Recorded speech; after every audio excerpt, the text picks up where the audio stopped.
Brian Tevis. He is silent. Yeah, this is where I was standing at. Can you start with your name, please? L. David Wolfe. Where you been? Sick or out of the country? That's for the camera. Brian Tevis. What's your sense of what's going to happen in terms of being able to try these folks all together or separately based on what you decided on? They're not going to try everybody together, and nobody is asked to be tried together. The state seems to think that they can make that happen. It's apparent that these two folks who filed speedy trial demands have been severed out. There's already a scheduling order for them. The court said today that he's going to be issuing a scheduling order for the other defendants next week. I don't see a need to file a motion for severance when two people have been severed. We're included with the other 17, and it's yet to see what happens there. Are you picturing 19 separate trials? No, of course not. I think that there are different groups if you read the indictment and see what the allegations are against the different people. But no, I don't see 17 trials, 19 trials. I think 3 or 4 trials could happen and streamline them. I'm sorry, you may have already addressed this, but when the state says evidence against one, is evidence against all? You know, well, my reaction is they've alleged a racketeering conspiracy. Before they can bring in all of this evidence against everybody, they have to establish that the respective people are parts of that conspiracy and knowingly and willingly joined it.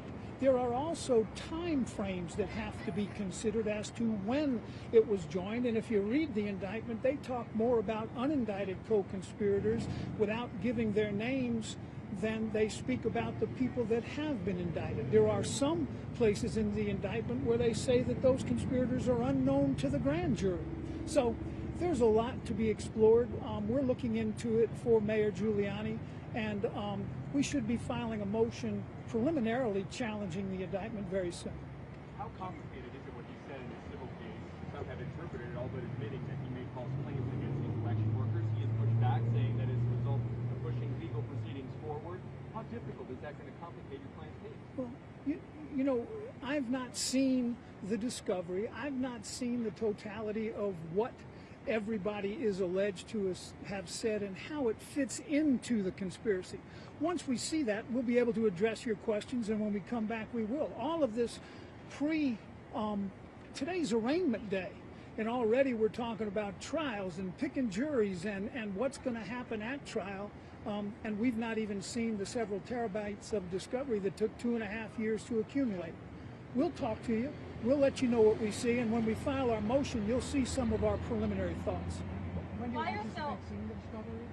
I think the state set a deadline of the 15th to provide a 2-terabyte hard drive. We'll probably get that to them before then, but whatever it takes time for them to copy it and get it to us imminently. What'll be most interesting is to see if the state was able to get the discovery from the other states that they've included in this indictment, number one.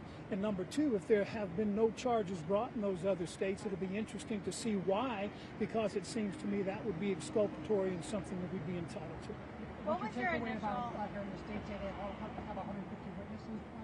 I think that goes more toward the ridiculousness of saying this is going to be tried or trying to keep all 19 people together for October 23rd. It's just not feasible. You see what's happening with YSL. You see the scope. Just the sheer size of the case complicates everything. People don't even have discovery yet. You can have 150 witnesses with 19 cross-examinations of every witness. It's not feasible, and I don't think that the state's argument today sheds any light on how that would be possible. I think common sense prevails, and you don't need to have a hearing for that. What did you say? Would your client be comfortable being tried at the same trial as Donald Trump? Comfortable? You know, it isn't a matter of comfort. Nobody wants to be put on trial in a racketeering indictment. However, the way the allegations are drafted, different people will likely be set with others of similar conduct. You know, the farther you get away from what was going on in Washington, and it's interesting how there's even venue for it here, but we'll talk about that later. If you ask me, they've got a racketeering enterprise in Washington, and Georgia's just a predicate act, and they should just charge the conspiracies and try to prove them. We got to go. Thanks, guys. All right, thank you.